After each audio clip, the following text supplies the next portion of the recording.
Now, of course, on to the United States front, the World Health Organization chief gave a strident defense of its agency's handling of the coronavirus pandemic. Now, in response to US President Donald Trump's criticism and suggestion that Washington could review its funding for the agency.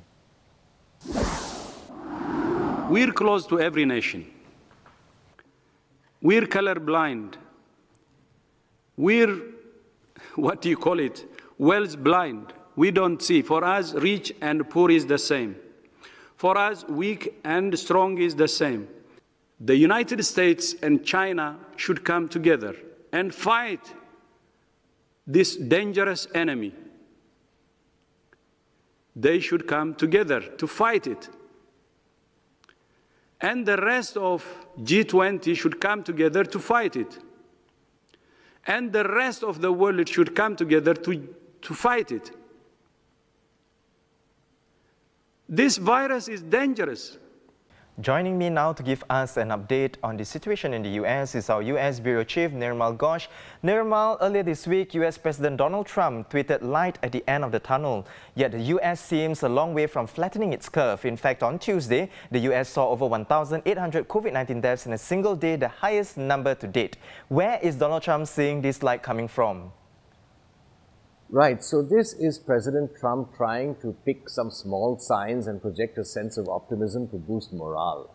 In this case, the reference was to a slight flattening of the growth curve, the rate of spread of the virus in California's Bay Area and in New York, where even though they have had more deaths, the rate of hospitalization has slightly flattened.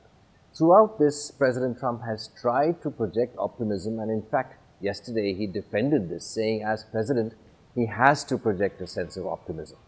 Now, as per the data, the virus travels in waves. We had the first outbreak in Washington state, then New York. New York may be peaking now, and now it is spreading in Louisiana. It is spreading in Texas. So as the situation improves in one place, it worsens in another. Certainly in overall terms, it is still getting worse.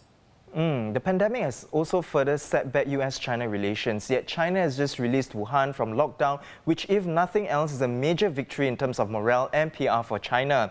If China gets back on its feet sooner rather than later, what does it mean for US industry? Well, it would be good for the American economy because it would restart supply chains. It would restart one of the big economic engines of the world, and that would contribute to the revival of the global economy. I think business circles, including small business, which has been very badly hit, would be happy to see China recover because of all that, and also because it will show that one can recover. But of course, the strength and evenness of the recovery remains to be seen. As for the United States, we mustn't forget this is the United States. This is still very much the leader in terms of research, academia, entrepreneurship, creativity, and all the rest of it. The economy will recover. But at this point, a lot of uncertainty does remain, and not just for the United States. More broadly, what is at stake is global leadership. And there we may be at a watershed moment in which it is China that emerges in a global leadership role. We already have a lot of people in China saying this demonstrates the superiority of the Chinese model. But that is by no means a given. At best, it is still an open contest because these are two obviously very different systems. And while each has its strengths, they also each have their weaknesses. This contest will continue. Nirmal, much like Singapore, one of the biggest questions in the US is how will an election take place during a time of pandemic and isolation measures. President Trump has been vocal against a postal vote, and we have seen many Democrat voters defy stay-home advisories to go out and vote in the Wisconsin primary. If the election goes ahead in November in the traditional style, who, if anyone, stands to benefit the most from here?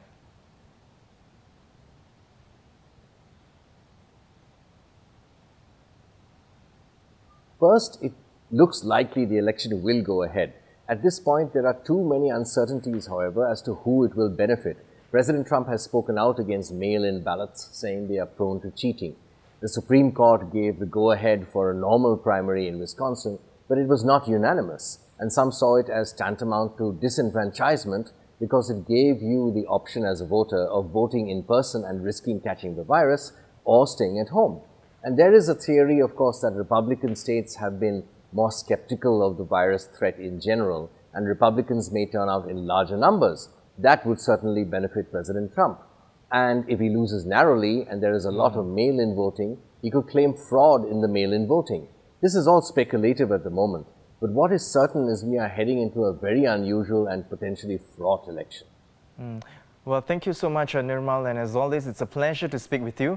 That was US Bureau Chief Nirmal Ghosh, who speak about the COVID-19 situation in the US and the US-China relations.